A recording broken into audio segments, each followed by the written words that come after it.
midnight, Texas. Only the sound of crickets and the smell of old leather. I was finishing the saddle when the silence broke. Bright lights cut the dark. Tires screaming on gravel. Someone was in a hell of a hurry. It was Mrs. Green, my neighbor. Her face was white as a sheet, and her hands wouldn't stop shaking. "Jack, it's Henry. He's gone." She was gasping for air. "He had another lapse. He walked out in his pajamas, barefoot." 12 hours.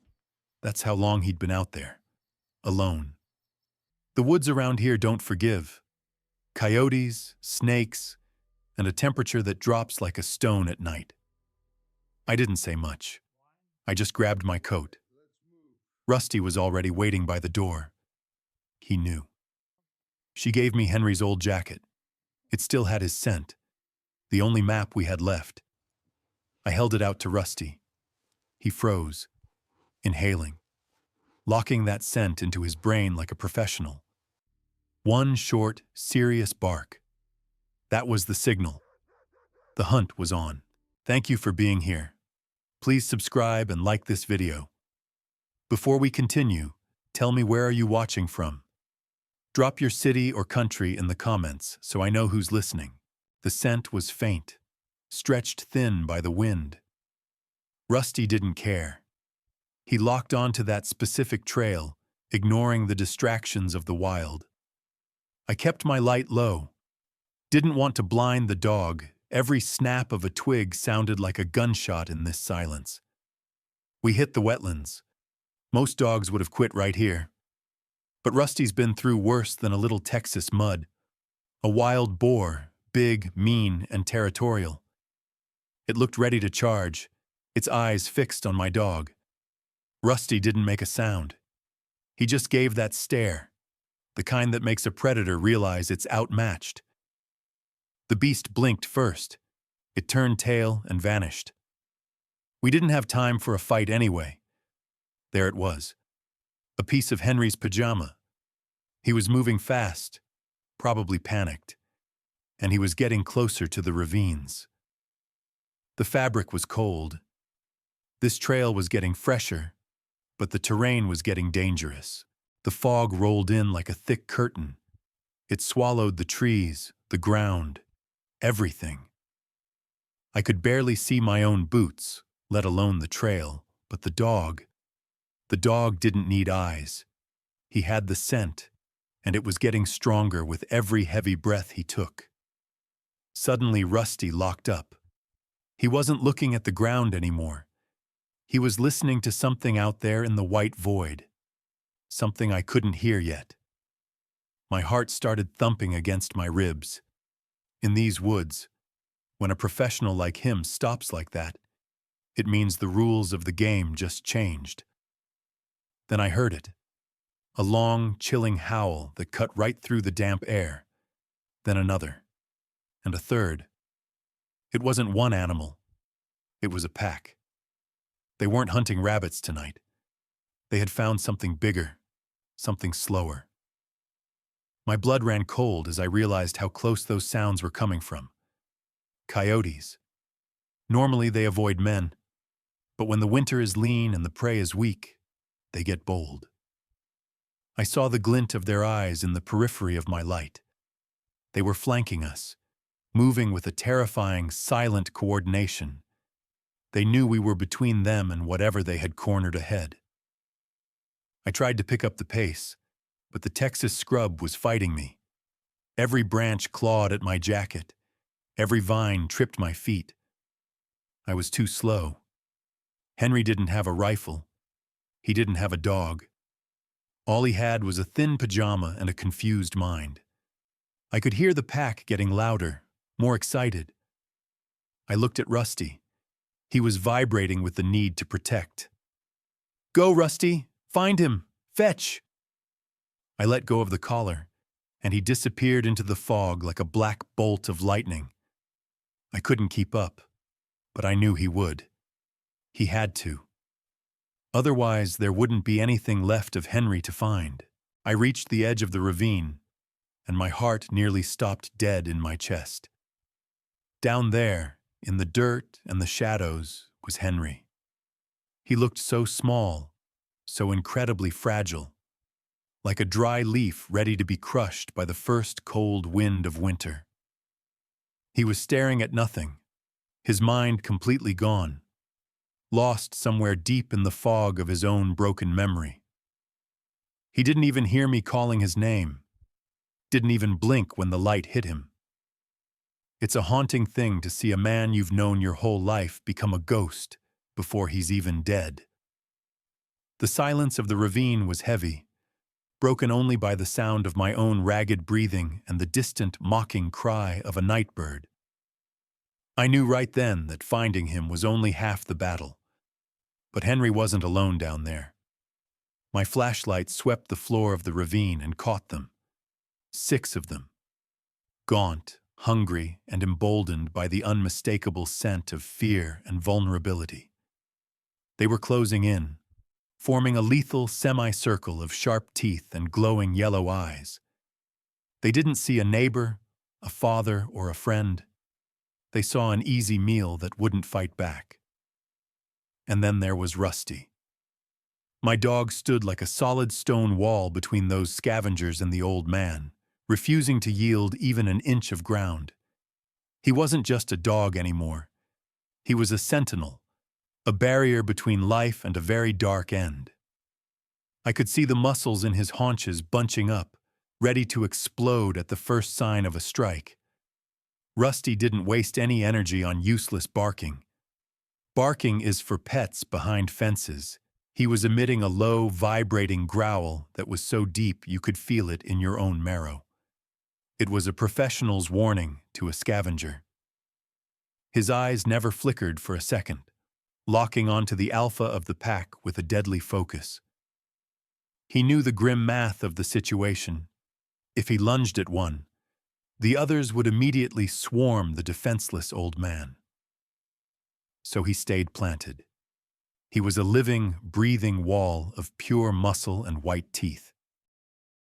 I watched from the ridge above, my heart hammering like a drum against my ribs, realizing that my dog was the only thing keeping Henry's heart beating at this very second. The air was thick with the smell of wet fur and dry, ancient dust. The lead coyote finally made its move, a quick, snapping feint designed to test the defender's resolve.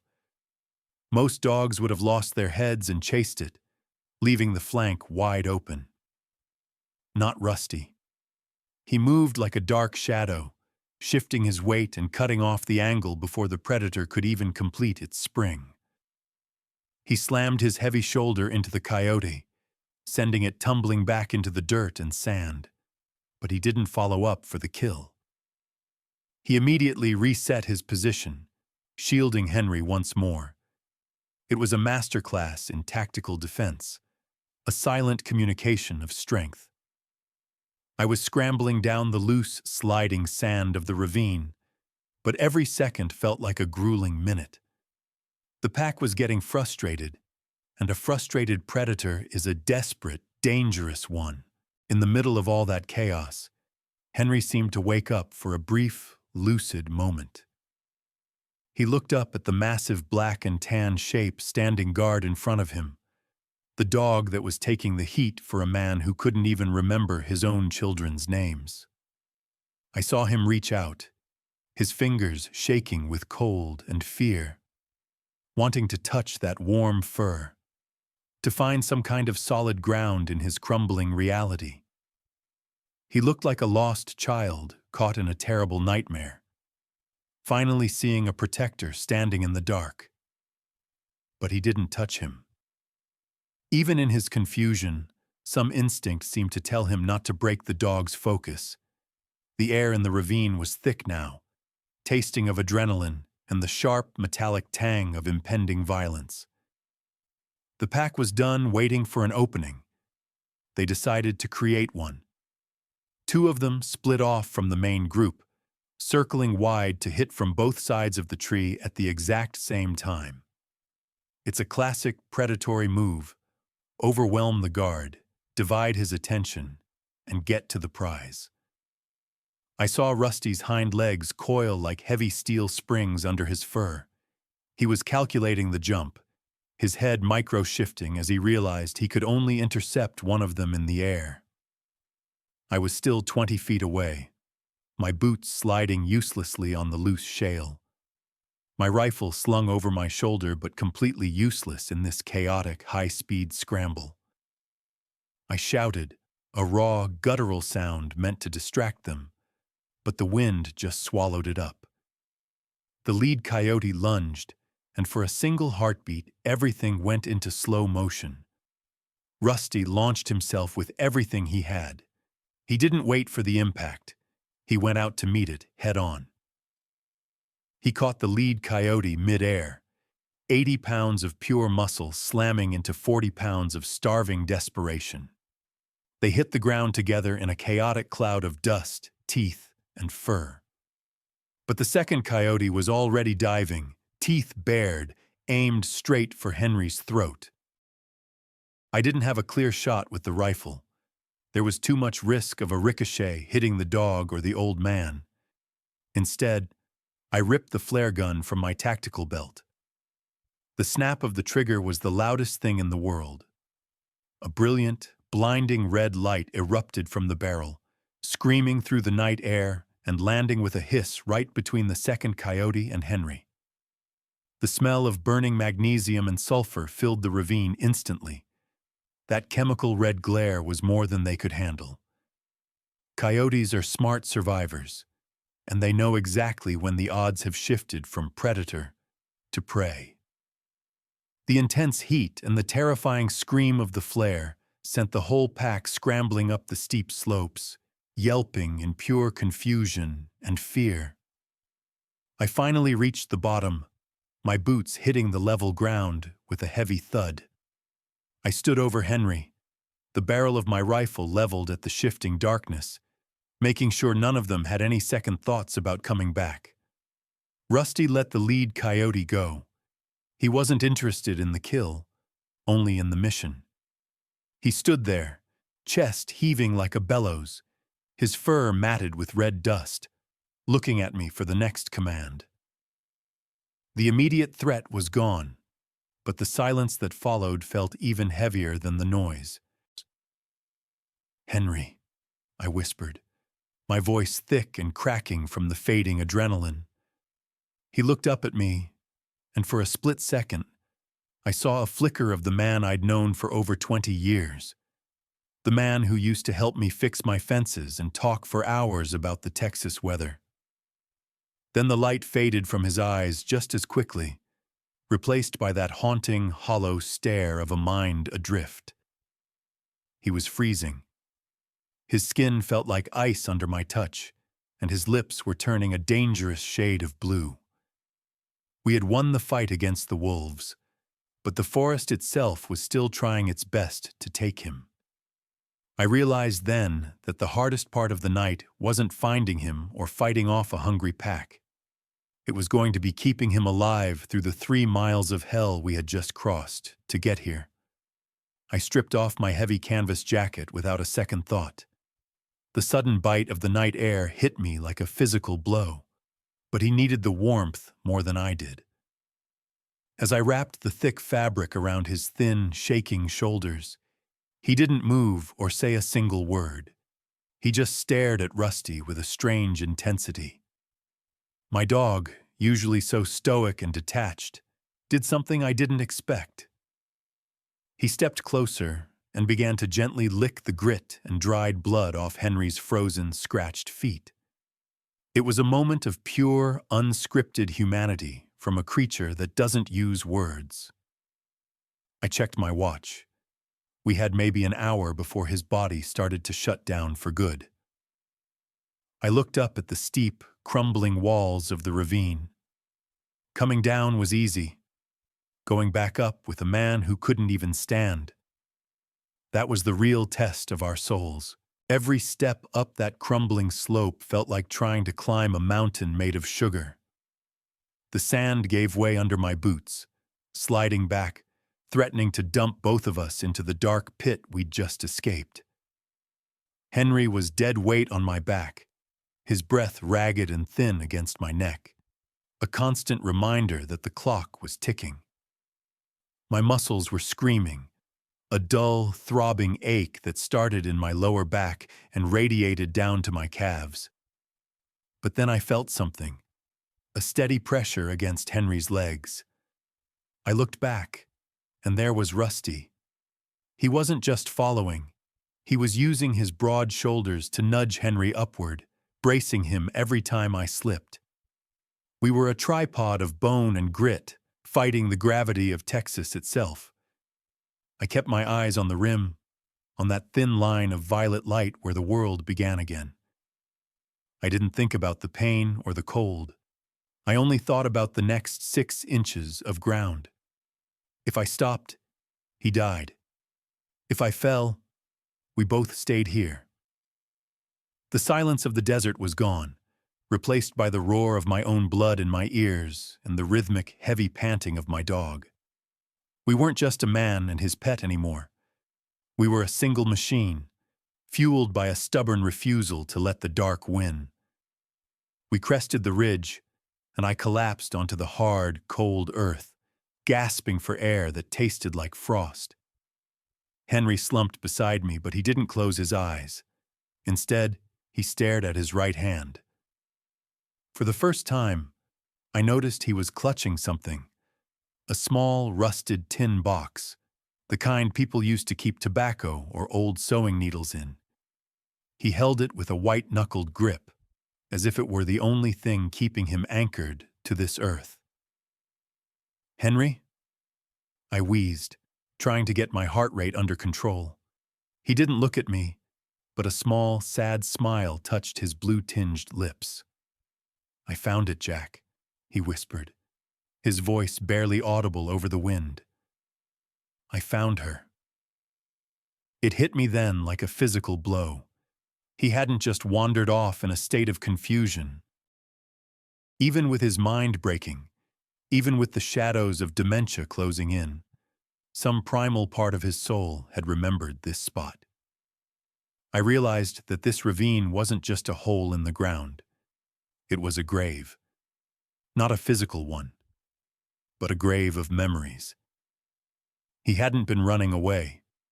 He had been searching for something he lost 40 years ago. The logic of a broken mind is a labyrinth, but at the center of it, there's always a heart that refuses to forget. With agonizing slowness, his fingers shaking so hard I thought he'd drop it, Henry pried open the lid. Inside, protected from the elements but ravaged by time, was a small photograph. A woman. She was young, maybe 20, with a laugh that seemed to echo out of the faded paper. She was standing right here, or somewhere near here, in a field that didn't look so gray and dead back then. Beside the photo lay a simple silver band, tarnished black by decades of neglect. This was the home he was looking for. Not the house with the warm bed and the worried wife, but this moment in time. He had buried this box here decades ago, perhaps after a fight, or perhaps as a secret promise he intended to keep. Dementia had taken his ability to remember his breakfast, his car keys, and the day of the week, but it couldn't touch the ghost of that girl in the summer dress. It was a beautiful, heartbreaking logic. He had risked his life, walked barefoot through thorns and wolves, just to hold a piece of paper that told him who he used to be. In that second, the old man didn't look confused anymore. He looked satisfied. Come on, Henry. Let's go home for real now," I said, putting my arm around him to keep him steady. He tucked the box into the pocket of my jacket, the one I'd wrapped around him, and nodded. He didn't say another word, but the tension had left his body. He walked with a little more strength, or maybe it was just the sun coming up, giving us both a second wind. Rusty took the lead, his ears forward, his pace brisk and confident. He kept stopping every 20 yards, looking back to make sure we were still there, his tail giving a single rhythmic thump against the dry brush. The ranch lights were tiny pinpricks in the distance, but they looked like beacons to me. My feet were bleeding inside my boots, and I couldn't feel my fingers. But none of that mattered. We were moving. We were out of the shadows. As the orange glow of the Texas sunrise began to spill over the landscape, the horrors of the night, the howling wolves, the freezing fog, the biting thorns, started to feel like a bad dream that was finally ending. The world was waking up, but it wasn't the same world we had left behind 12 hours ago. The sunrise over Texas is something you never get used to. It's violent and beautiful all at once, stripping away the terrors of the night with a single stroke of gold. We moved slowly, like three ghosts returning from a long war. Henry was leaning heavily on me, his breathing more stable now that the sun was warming the air. Rusty walked a few paces ahead, his tail held high, a silent guardian who had done his job and knew it. Looking at them, I realized that time is the cruelest thief of all, but even time has its limits. It can take your health, your house, and even your mind. But it can't take the things you've buried deep enough in your soul. Every step felt lighter as the ranch house grew larger on the horizon. We were carrying more than just a tired old man and a rusty tin box. We were carrying the proof that some things are worth fighting for, even when the rest of the world has already forgotten they exist. I saw her before she saw us. Mrs. Green was a silhouette against the rising sun, standing by the gate where I'd left her an eternity ago. When she finally spotted that dark shape moving across the field, she didn't scream. She didn't cry out. She just collapsed for a second, then found a strength I didn't know she had. She ran. Her boots kicked up dust, her floral dress fluttering in the morning breeze, and for a moment, she looked decades younger. It was the kind of joy that hurts to watch because you know how close it came to being absolute tragedy. As she got closer, I saw the tears streaming down her face, washing tracks through the worry and the exhaustion. She didn't look at me, and she didn't look at the dog. Her eyes were locked on Henry. To the world, he was just a confused old man who'd gotten lost. But to her, he was the sun, the moon, and every star in the sky. She reached us and practically tore him out of my arms, sobbing his name into his neck. Something happened in that moment, something that the doctors and the textbooks can't quite explain. Maybe it was the sound of her voice, or maybe it was the way she held him, but the fog in Henry's eyes finally cleared, truly cleared. He looked at her, really looked at her, and his hand, the one still shaking from the cold, reached up to brush a tear from her cheek. "Mary," he whispered. Just her name. But in that one word, there was 40 years of marriage, 1,000 shared breakfasts, and a love that had survived the slow erosion of his mind. He didn't look like a victim anymore. He looked like a man who had come back from a very long journey just to say goodbye to the right person. I stood back, feeling like an intruder in a sacred moment. Rusty sat down beside me, leaning his weight against my leg, his job finally, officially done. We watched as they clung to each other, two old souls standing in the light of a new day, proving that even when the brain forgets, the heart keeps its own records. I reached into the pocket of my jacket and pulled out the rusted tin box. When I handed it to Mary, she let out a small, choked gasp. She didn't even have to open it. She knew exactly what was inside. She looked at Henry, then back at the box, and a look of profound understanding washed over her. She realized then that he hadn't just walked out into the night because he was lost. He had walked out because he was trying to find them. He was trying to bring her back the only thing he thought he had left of their beginning. "He's been looking for this for years, Jack," she said, her voice trembling. "He thought he'd lost it the day we moved into the new house. He never stopped looking, even when he forgot what he was looking for." It was a heavy realization. A man's life, his entire history, distilled down into a photograph and a ring, buried in a hole in the dirt. I didn't say anything. There wasn't anything to say. I just nodded, feeling the weight of the night finally start to lift from my own shoulders. The help arrived shortly after. No sirens, just a quiet professional efficiency. The local sheriff and a couple of medics I've known for years. They treated Henry with a kind of gentle respect that you only find in small towns where everyone knows everyone's story. As they helped him into the back of the SUV, wrapping him in a real emergency blanket, he looked back at me one last time.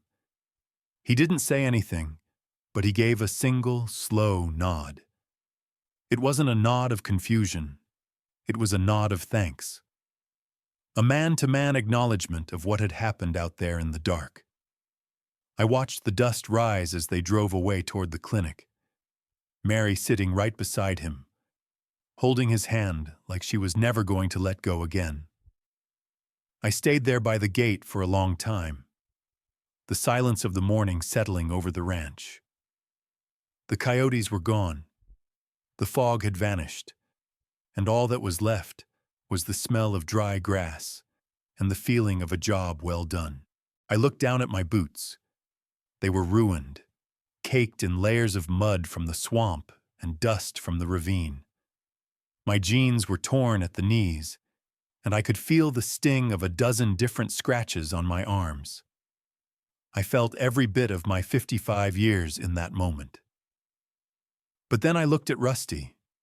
He was sitting there, quietly cleaning a small cut on his front paw, as unbothered as if we'd just gone for a stroll in the park.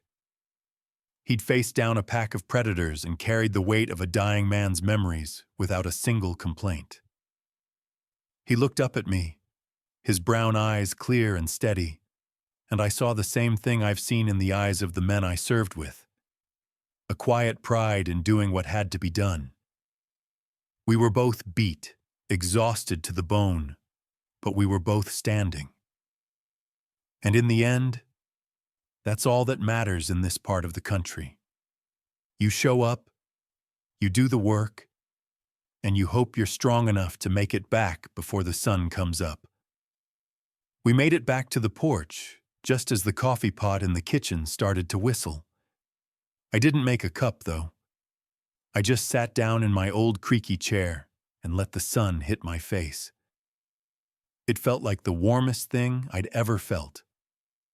I went inside for a second and came back with the biggest steak bone I had in the freezer, a reward for the real hero of the night. Rusty didn't jump or bark. He just took it gently, gave my hand a quick lick, and settled down by my boots. The silence of the ranch was back, but it wasn't the lonely silence of the night before. It was a peaceful one. I closed my eyes and listened to the wind moving through the trees, thinking about Henry and Mary. They were safe. The box was home. And for one night, the wolves hadn't won. That was enough for me. People often ask me why I keep a dog like Rusty. They see a beast that's too big, too serious, and too scarred for a quiet life on a ranch. They don't understand that in a world that's constantly changing, where memories fade like old photographs and the dark is always waiting at the edge of the fence, you need something that doesn't waver. You need a witness. Rusty doesn't care about the past or the future. He only cares about the scent he's following and the man he's protecting. He's a reminder that even when we lose our way, there's always a trail back home if you have someone brave enough to lead you. I looked down at him one last time before drifting off into a much-needed sleep, and I knew that as long as he was there, the shadows would stay where they belonged. out in the brush, far away from the light. The Texas sun was high now, turning the gray shadows of the night into a vibrant, living landscape. The ravine where we'd stood our ground against the pack was just a dark line in the distance, a scar on the earth that the light was slowly healing. It's funny how a place that felt like the end of the world a few hours ago can look so ordinary in the afternoon heat. But I'll never look at that part of the woods the same way again. I'll always remember the sound of the wind, the glow of the flare, and the weight of a man's history on my back. Nature doesn't have a heart, but it has a way of showing you what's inside yours. It strips you down until there's nothing left but your character and the people you're willing to die for. Today, the world felt a little smaller, a little more fragile, but also a lot more precious. Eventually, every trail ends. Some end in the dark, and some end in the light. Henry's trail had taken him through the worst parts of his own mind and the most dangerous parts of the Texas brush, but it had led him back to the only thing that truly mattered.